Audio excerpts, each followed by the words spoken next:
Agora, então, Geraldo Lino, com a apresentação Mudanças Climáticas, as palavras-chave. Geraldo, tudo certo. Obrigado.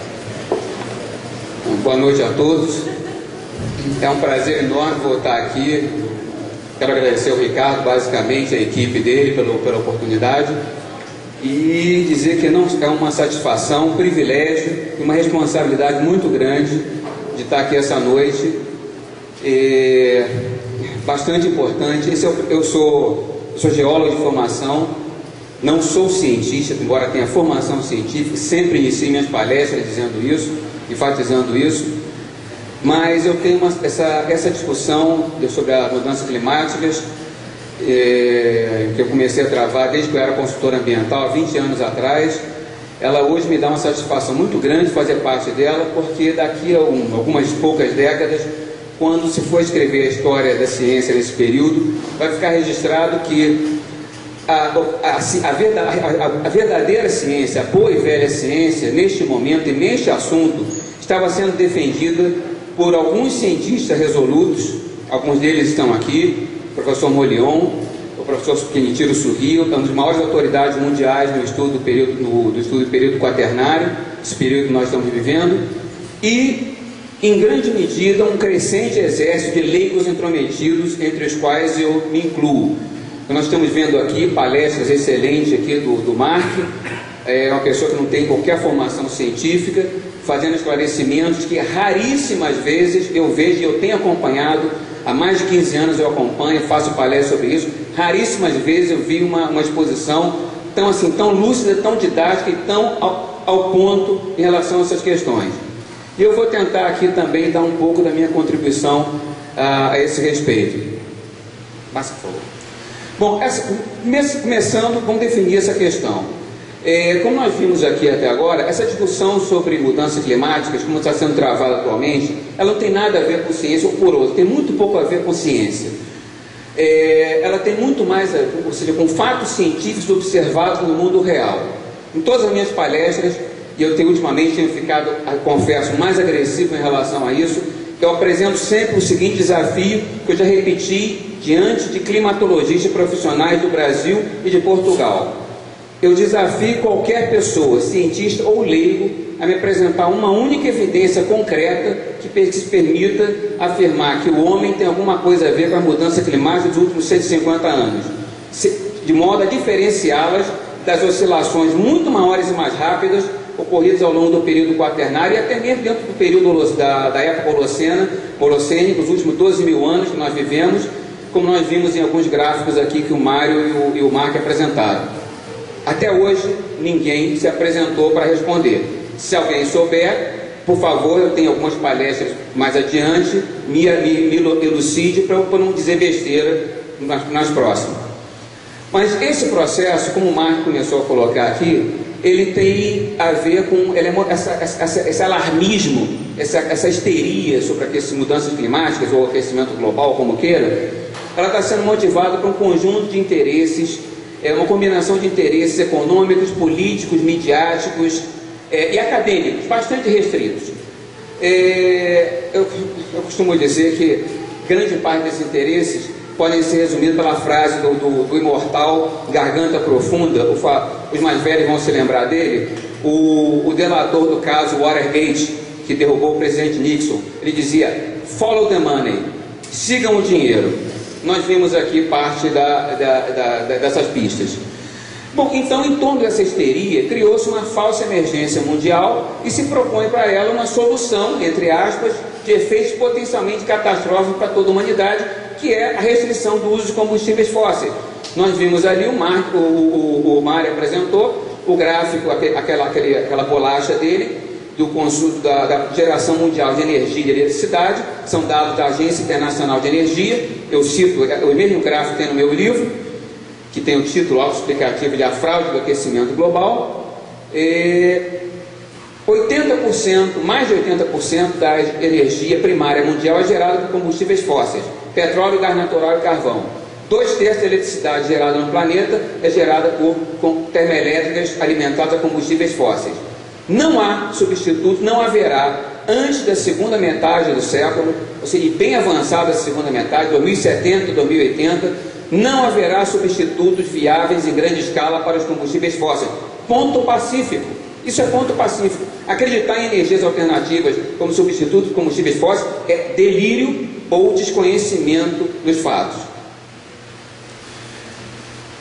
Esse discurso catastrofista, que eu chamo de aquecimentista, entre aspas, não, muita gente chama, eu adotei, ele é baseado em 4 pernas. Pseudociência, que é a distorção de fatos, métodos e ética científica elementares, já vimos aqui alguns exemplos desses, vou citar mais alguns. Alarmismo inconsequente, vimos aqui a brilhante exposição do Mark, mostrando a variação do estado de espírito do jornalista do New York Times, o jornal de referência. O lema do New York Times é "All the news is fit to print", todas as notícias que são dignas de serem impressas. Então você vê que, pelo menos em relação ao clima, o ânimo deles varia mais ou menos de acordo com os ciclos climáticos. Mas aí deixa eu dizer uma coisa a vocês. Eu tenho um irmão jornalista, que é editor assistente do Globo, lá no Rio, e ele fala sempre isso: olha, não seja muito crítico jornalista, porque os jornalistas se regem por uma máxima. Para o jornalista, de modo geral, a boa notícia é a má notícia. A gente raramente vê boas notícias estampadas nos jornais. Então eles têm um princípio que resume muito bem essa história, que a notícia não é o cachorro mordendo o homem, é o homem mordendo o cachorro. Que o cachorro mordendo o homem é normal. Então o clima variando normalmente, seja por frio ou por calor, é normal. Anormal é o homem influenciando isso. Então isso é que é notícia. Então vocês raramente vão ver o professor Molion, o professor Suguio, serem entrevistados pelo Globo, pela Folha de São Paulo, etc. A terceira perna do discurso aquecimentista são limitações energéticas absolutamente necessárias, e a quarta são os sacrifícios socioeconômicos absolutamente inaceitáveis. Então nós podemos ver que é um discurso meio quadrúpede, né? Porque 4 pernas, um discurso meio quadrúpede. Próximo, por favor. A minha tentativa de contribuição para corrigir, ajudar a corrigir o rumo desse discurso, é restabelecer, na verdade, algumas palavras-chave para se voltar a enquadrar essa questão climática. A primeira são proporção, conhecimento e resiliência. Primeira, a proporção correta, colocar o fenômeno climático na sua proporção correta em relação à escala de tempo histórico-geológica. Nós acabamos de ver que, quando consideramos mudança climática no tempo histórico e geológico, não tem novidade nenhuma nisso que nós estamos vendo nos últimos 20, 30, 40 anos. E em termos das reais emergências mundiais, como o Mark falou muito bem, têm sido gastos não apenas bilhões de dólares, centenas de bilhões de dólares com pesquisas, com soluções, com pseudo-soluções para um problema inexistente. Segundo, um conhecimento adequado da dinâmica climática, voltar a se ter aquela visão holística, abrangente da dinâmica climática, que é a única forma de entendê-lo. E a terceira e mais importante palavra-chave é resiliência, aumentada diante de quaisquer condições climáticas futuras. Resiliência é uma palavra, é um conceito da física, que significa a capacidade de recuperação de um corpo físico, de um corpo material, diante de uma ação qualquer, uma ação mecânica qualquer. Uma árvore que se curva diante de um vento forte e volta depois da sua forma normal, está demonstrando resiliência em relação a essa ventania. Nós somos, nós somos a primeira geração da história da humanidade que está preocupada com o calor. Como já o Mark e o Márcio já colocaram aqui, o frio traz muito mais problema para a humanidade que o calor, em todas as áreas de atividade humana. Saúde, agricultura, etc. Então nós estamos preocupados com o calor? Não brinca. Antes da climatologia, das ciências climáticas serem politizadas, os períodos mais quentes que o atual eram chamados de ótimos climáticos. Por quê? Porque a biosfera ela é muito mais prolífica em períodos mais quentes do que em períodos mais frios. Então, por que de repente um aumento de temperatura de 8 décimos de grau centígrado, segundo o IPCC, de 1870 para cá, é motivo desse escarcéu todo? Próximo. Vamos tentar ver aqui, colocar o clima na proporção histórica geológica a tarefa já me foi facilitada, porque nós vimos isso em gráfico. Mas olha aqui. Primeiro, a ideia de mudança climática.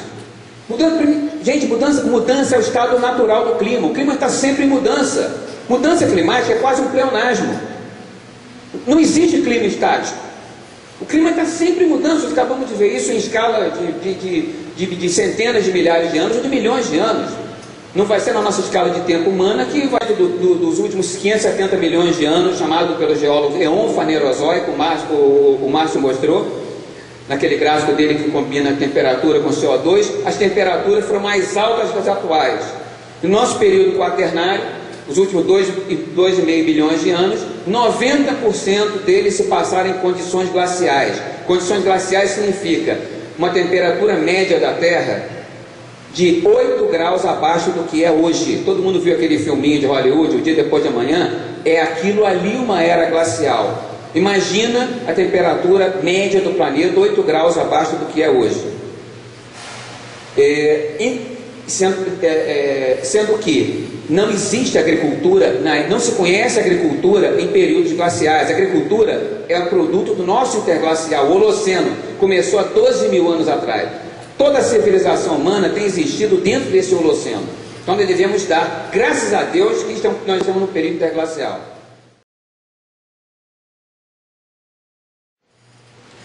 O quaternário, está aqui na minha frente o professor Kenitiro Sugio, uma das maiores autoridades, não só brasileiras, mas mundiais no período quaternário, que eu imagino que depois vai poder fazer algumas considerações também. Por favor, professor, se eu te falar alguma besteira, você me corrija. O quaternário foi o período geológico da história da Terra, de mais rápidas mudanças climáticas em toda a história da Terra. A Terra, para quem não sabe, tem 4,7 bilhões de anos. O quaternário são 2 milhões e meio. Vocês já viram que o geólogo tem uma facilidade enorme de falar em milhão de anos, né?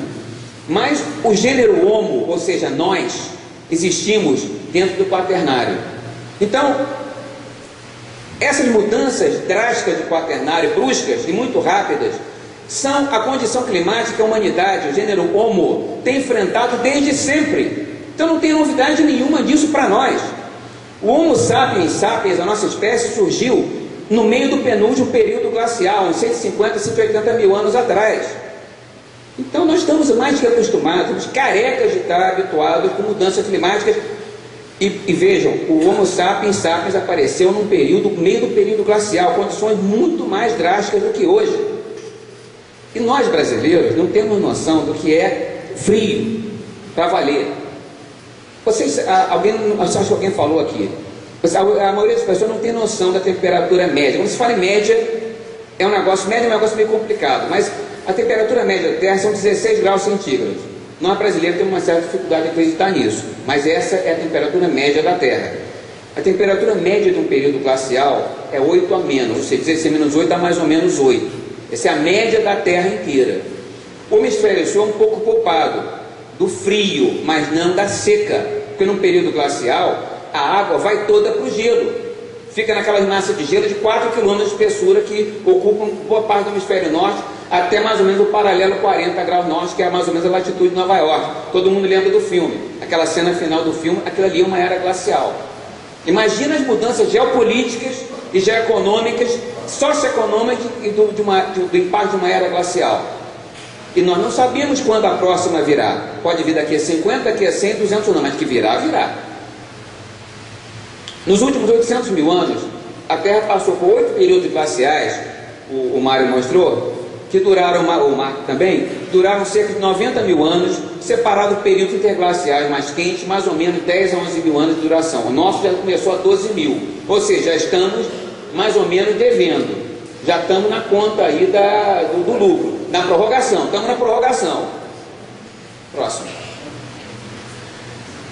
Dentro do período glacial, como eu falei com você, dentro de um período glacial, a temperatura média da Terra é 8 graus abaixo da atual. Nos períodos interglaciais, a temperatura média já chegaram a 6 graus acima da atual. Os níveis do mar, por causa do gelo, porque a água está retida como gelo, o nível do mar cai no período glacial. Já caiu até 130 metros. Há 22 mil anos atrás, quando começou, que foi o auge do último período glacial, quando começou o degelo, que levou o nosso Holoceno, o nível do mar estava 120 metros abaixo do nível atual. Então, isso começou a subir mais ou menos 18 mil anos. Entre 18 e 12 mil anos e 6 mil anos atrás, ou seja, um intervalo de 12 mil anos, o nível do mar subiu 120 metros. Isso dá 1 metro por século. É uma velocidade suficiente para impactar visualmente uma geração para outra. Não é por acaso que quase todos os povos da antiguidade têm uma lenda do dilúvio universal. Eles viram o dilúvio, não era chuva não, era o oceano subindo. Esse número, 1 metro por século, é 7 vezes mais rápido que os 20 centímetros que o IPCC diz que o nível do mar subiu de 1870 para cá. Isso aconteceu entre 18 mil e 6 mil anos atrás, quando os combustíveis mais avançados conhecidos pela humanidade eram o esterco e a lenha. Então tem alguma coisa que não está batendo nessa história. Próximo. Há 12.900 anos atrás, quando a Terra já estava degelando, estava entrando, caminhando para o Holoceno, houve um degelo, um período de resfriamento muito rápido, que é conhecido pelos cientistas como Dryas recente. Dryas é uma plantinha que é típica desse período, então vai batizar esse período de Dryas recente. Ele durou 1.300 anos. Mas o que mais impressionou nesse período foi a velocidade em que a Terra já estava aquecendo e houve um resfriamento súbito. As temperaturas caíram 8 graus em média em algumas poucas dezenas de anos. E este ano saiu um estudo da Universidade de Edimburgo, que eu não cito porque é um só, ainda não foi reproduzido, mas descobriram, estudando o pólen de um lago da Escócia, que essa queda de temperatura de 8 graus pode ter ocorrido em menos de um ano. É quase o cenário daquele filme, do Dia Depois de Amanhã. Eu não costumo falar muito isso porque é um estudo só, mas sabe-se que caiu 7, 8 graus em algumas dezenas de anos. E quando, no final desse período, subiu 7, 8 graus em algumas dezenas de anos. Eu acho que todo mundo aqui, ninguém precisa ser especialista em clima aqui, ou estudioso de clima, para imaginar o efeito sobre a humanidade de uma variação de temperatura para baixo ou para cima de 7, 8 graus em 30, 40 anos, que foi o que aconteceu ali. Isso aconteceu quando a civilização estava engatinhando. Bom, disso aí nós podemos tirar algumas conclusões úteis, 3 delas que eu vou citar aqui. Primeiro, que as oscilações climáticas do Quaternário, rápidas, muito rápidas, são as condições que a humanidade tem enfrentado desde sempre. Até agora nós temos lidado muito bem com elas e nada indica que nós não possamos continuar lidando com elas desde que a boa ciência e o bom senso prevaleçam nessa discussão. Como o Marco colocou, vai ser muito complicado se nós estruturarmos a economia mundial para esperar o aquecimento e daqui a 20, 30, 40 anos, 50 anos, que seja 100 anos, aparecer, a gente dedicar com uma nova era glacial. Vai ser muito complicado. Muito mais difícil adaptar do que o calor. O calor a gente tira de letra. Frio é outro departamento. Próximo. Bom, segundo é que as oscilações do Quaternário, elas delineiam um background, acho que todo mundo está familiarizado com o conceito de background, pano de fundo, de variações de temperatura e níveis do mar, em amplitudes e gradientes, como mostrei, de velocidade de variação, que são de 1 a 3 ordens de grandeza superiores aos ínfimos, os ridículos 0,8 graus centígrados e 20 centímetros registrados pelo IPCC desde 1870. Então, me desculpe os sábios, os 2.500 sábios do IPCC, prêmio Nobel, mas não há pela lógica científica elementar que eu aprendi na escola, na graduação, não há uma forma de atribuir causas que não sejam naturais a essas variações dos últimos 150 anos. Próximo. Terceiro, a dinâmica climática do Quaternário parece estar ajustada a essas condições limite determinadas pelos períodos glaciais e interglaciais. Então não há nenhuma base científica para essa sugestão de que um aumento de temperatura superior a 2 graus centígrados possa desajustar o sistema climático. Esse 2 graus centígrados, todo mundo ouve falar aí toda hora, está na mídia toda hora.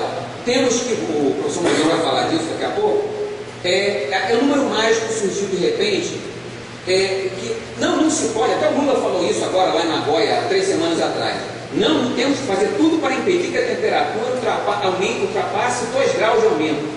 Primeiro, como se nós tivéssemos um sistema de equações que permitisse injetar lá os dados e, não, tanto de CO2 vai resultar em tanta temperatura. Isso é chute, eu digo isso sem menor receio de ser contestado, isso é chute.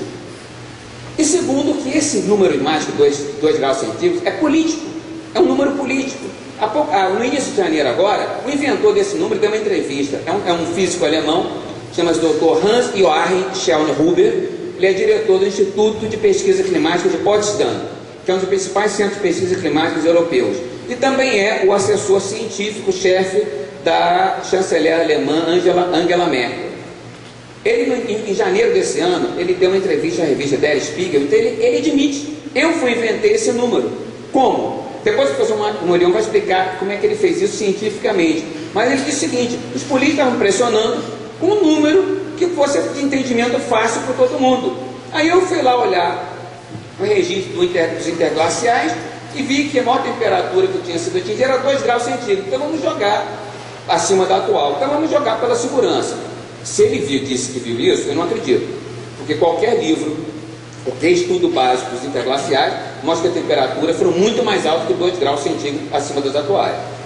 Mas aí, então, o professor Morion vai mostrar depois como é que ele chegou a essa conclusão brilhante. Mas esse número não tem nenhuma base científica. É um número político, inventado politicamente, e o autor confessou, ele é réu confesso. Depois, se alguém se interessar, eu dou o link da revista para ir lá conferir. Está em inglês, é na edição da Spiegel em inglês, então não precisa ficar preocupado com o alemão. O próximo, por favor.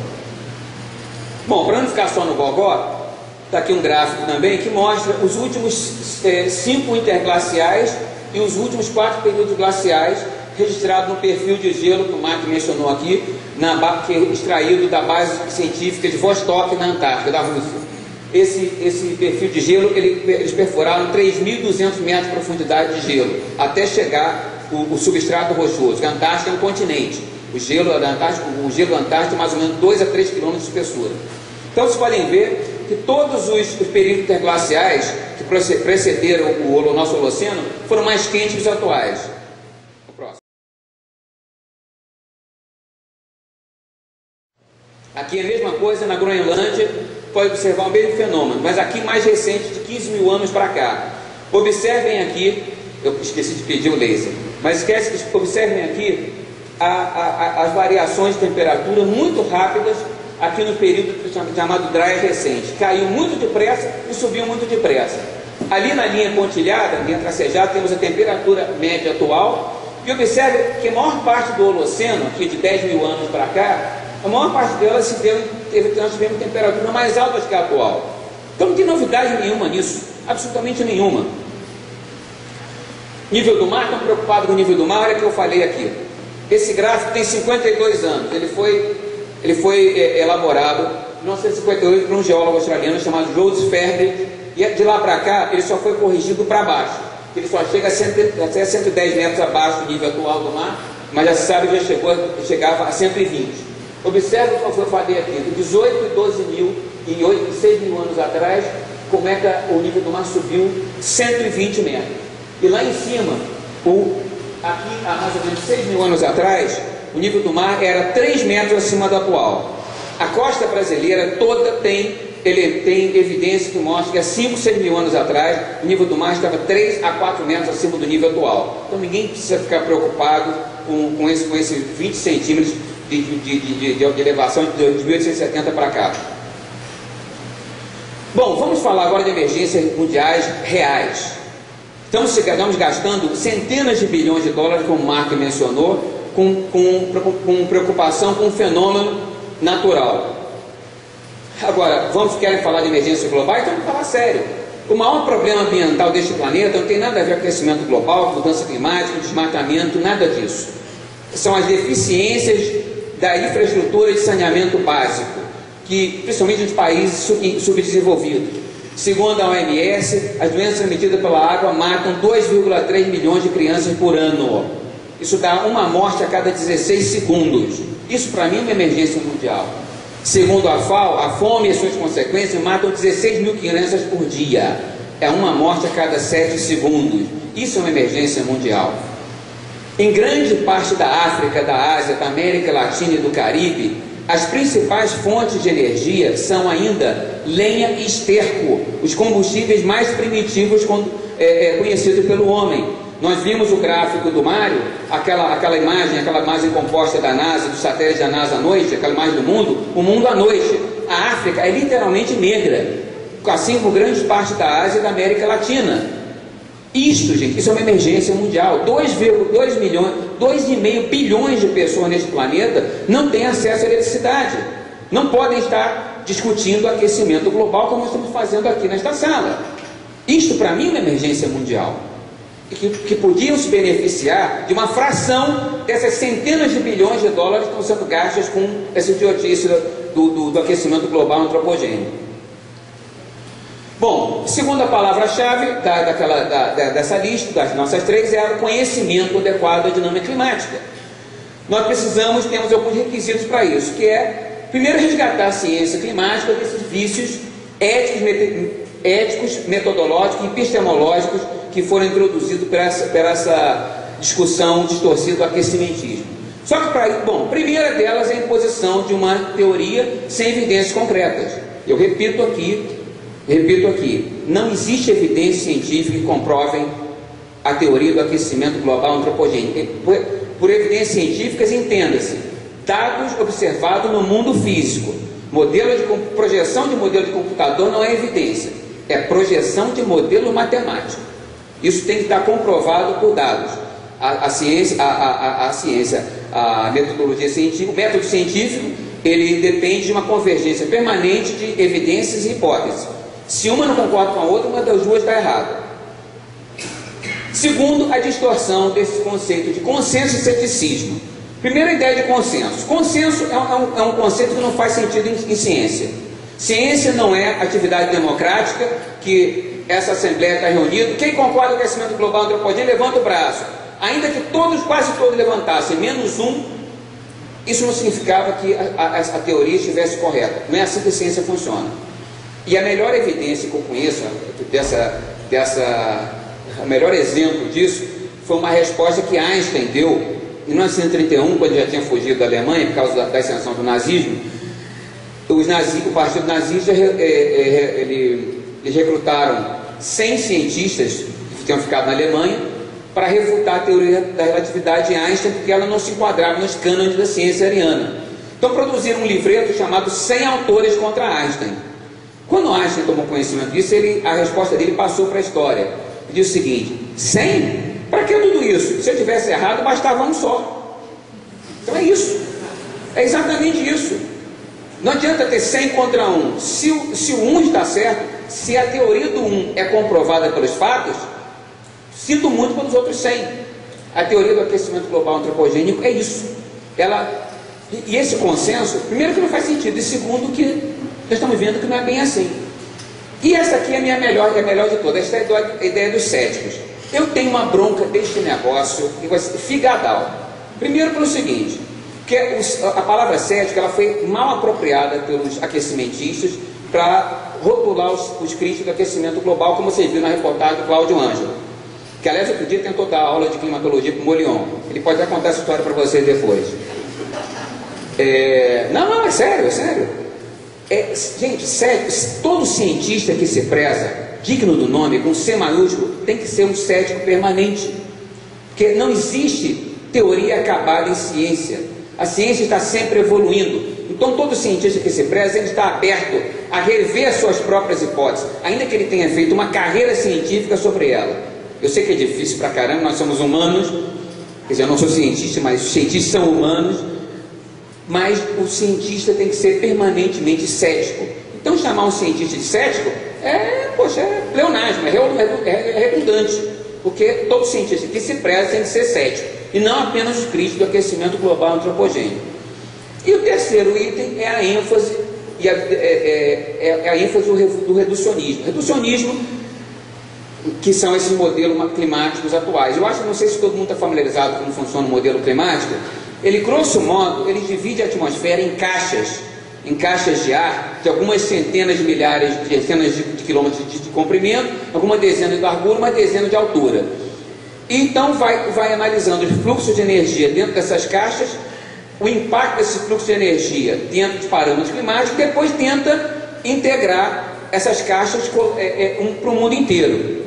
Isso se chama reducionismo, é o método, é o princípio científico de que você pode entender um fenômeno complexo dividindo esse fenômeno em subfenômeno, um sistema complexo, em subsistema mais simples, e depois você agrega o conhecimento do sistema mais simples para entender o fenômeno complexo. Isto funciona para aplicações de engenharia e tecnologia, e até para alguns fenômenos científicos, naturais, mais simples, mas nunca para um sistema extremamente complexo, não linear e caótico como o clima. Não dá para entender a dinâmica climática colando caixa de ar, de atmosfera uma na outra. É preciso uma visão holística, uma visão integral, entender o clima como um sistema sinergético, ou seja, a ideia de que o comportamento do todo, ele não pode ser, ele é maior que o comportamento das partes, do que a soma do comportamento das partes. Esta é a tendência, o professor Bolhão está aqui para me corrigir se falar bobagem, esta é a tendência que tem, é a linha que tem orientado a boa ciência sempre, principalmente a ciência do clima, que envolve um sistema extremamente complexo, formado, nós vimos o gráfico aqui que o Mark apresentou, por uma N interações de fatores astrofísicos, atmosféricos, geológicos, geomorfológicos, oceânicos, biológicos. Muitos desses fatores a ciência ainda está longe de conhecer e muito menos conhecer as interações entre eles. Então, querer reduzir isso à influência de um único parâmetro como o CO2 chega a ser risível. É o que eu vinha falando aqui. É preciso entender o clima, a dinâmica climática ao longo de ao longo da história geológica da Terra, principalmente dentro do Quaternário. Por que o Quaternário? Que é o período que a distribuição das massas continentais e oceânicas atingiu mais ou menos a sua configuração atual. Vai levar mais alguns milhões de anos para mudar significativamente. Então, todo o regime de correntes marítimas, que são importantíssimas na definição do clima, ela já está definido mais ou menos ao longo do Quaternário. Então, o estudo do Quaternário é fundamental para esse processo.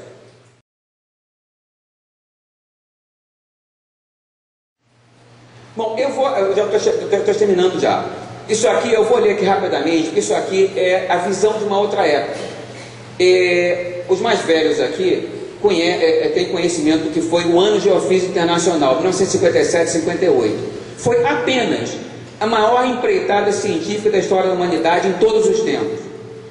Em plena Guerra Fria, 1957, cientistas mais de 30 mil cientistas de 66 países, dos dois lados da cortina de ferro, se uniram para fazer avançar o conhecimento da geofísica terrestre, com uma visão sistêmica, holística, a visão de estudos comparados realizados simultaneamente. Eu vou ler esse trecho, que é um trecho, não é de nenhum livro científico, é de das dúzias de livros de divulgação científica que foram escritos para popularizar o Ano Geofísico Internacional. Lamentavelmente, o Brasil inclusive participou, o IAG da USP, aqui, Instituto Astronômico e Geofísico, participou, foi um dos principais participantes brasileiros das pesquisas do IAG, do Ano Geofísico Internacional.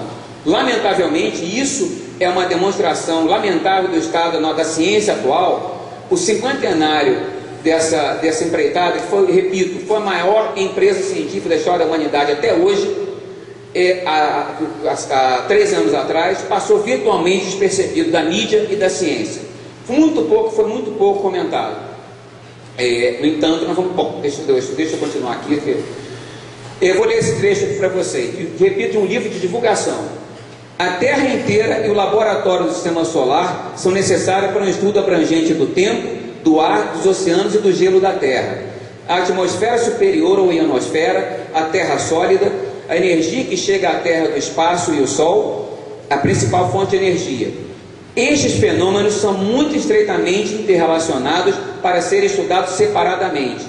Todos os grandes fenômenos da Terra dinâmica estão sendo estudados ao mesmo tempo, sinoticamente, ou seja, simultaneamente. O AGI é a maior empresa de coleta de dados jamais efetuada. Ele está buscando resposta para algumas das perguntas mais importantes já feitas pelo homem. Eu ouso dizer que se esse espírito tivesse se mantido, a ciência do climático estaria hoje muito mais perto dessa visão dinâmica, holística, do que está hoje por causa dessa tsunami aquecimentista. Finalmente, a última e terceira e mais importante palavra-chave dessa rediscussão do clima, que é a resiliência. Como eu disse, elasticidade, flexibilidade e recuperação diante de choques físicos. Como eu disse aqui antes, o Homo sapiens tem mais de 150 mil anos de experiência lidando com mudanças climáticas. Então, no lugar dessa descarbonização da economia suicida que se propõe, o que nós temos que fazer é aumentar a resiliência coletiva da humanidade. Como fazer isso? E a melhor maneira, aliás, a única maneira de fazer isso é equalizando para cima os níveis de vida da humanidade, de todos os países e sociedades.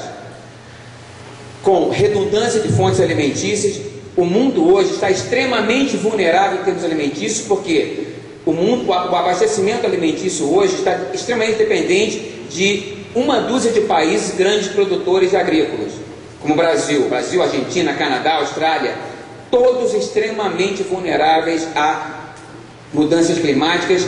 Para baixo, frio é muito mais certamente muita gente aqui vem de famílias de agricultores.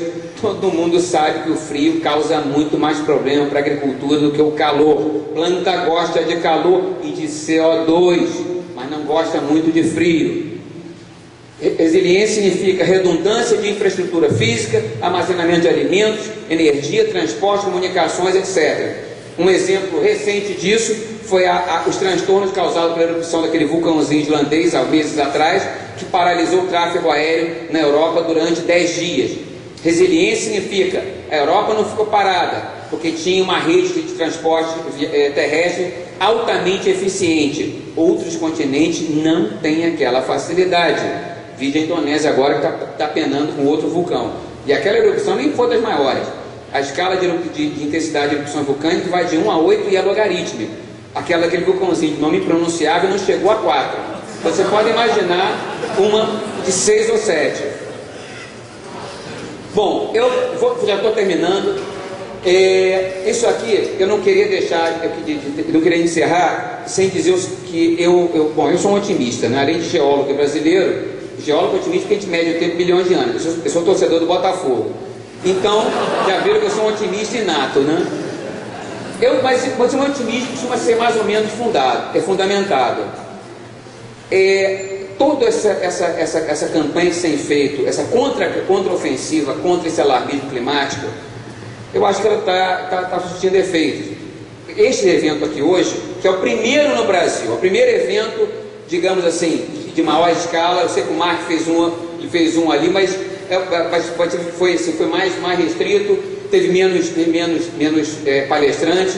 Este é um dos primeiros eventos no Brasil que reúne tantos críticos do aquecimentismo, dessa teoria catastrofista, essa visão catastrofista do aquecimento global.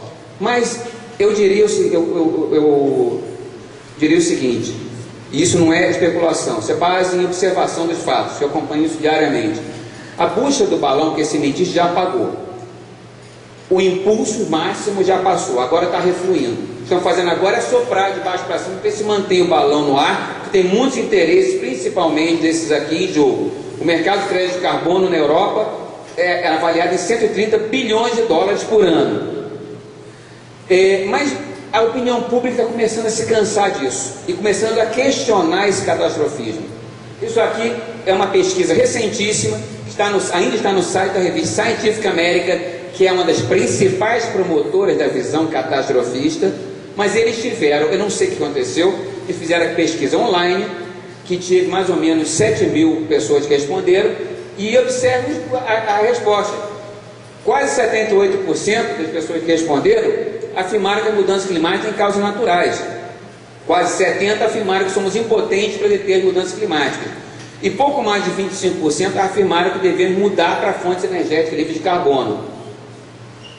79% responderam nada à pergunta sobre quanto estariam dispostos para pagar para evitar o risco de mudança climática catastrófica. Legal, né? Legal, né? Vou defender o meio ambiente, as mudanças climáticas, mas na hora de bancar isso no bolso, não! E 83% afirmaram que o PCC é uma organização corrupta, propensa ao pensamento de grupo com uma agenda política. Eu não sei, eu tenho uma dúvida sobre essa pesquisa. Eu não sei se foi o Fake Climate de lá que resolveu botar o pessoal para entrar lá várias vezes para responder isso. Pode ser que tenha isso, se tenha sido isso, mas se foi isso, os aquecimentistas fizeram uma contraofensiva muito ruim. Bom, eu vou encerrar aqui, eu vou mais um minutinho só, para ninguém achar que eu sou um saco de galocha, eu vou mostrar aqui para vocês uma evidência que eu considero realmente crível do aquecimento global, que é aqui a prova positiva, a diminuição dos trajes de banho femininos. Realmente, isso já encontrei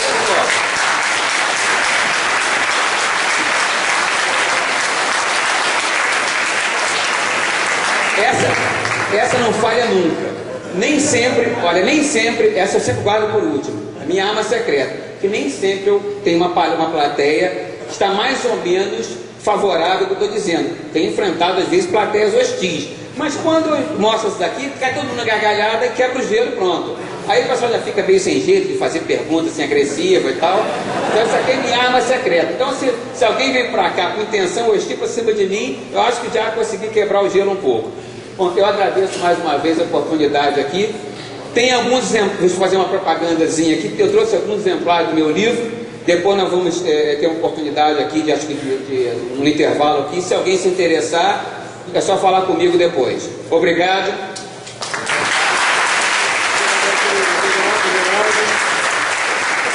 A jornalista australiana Joanne Nova, né? Ela fala assim, nas reuniões do PCC, quem aqui é contra o aquecimento global e está favorável a gente perder os nossos empregos? Né? Ninguém levanta a mão.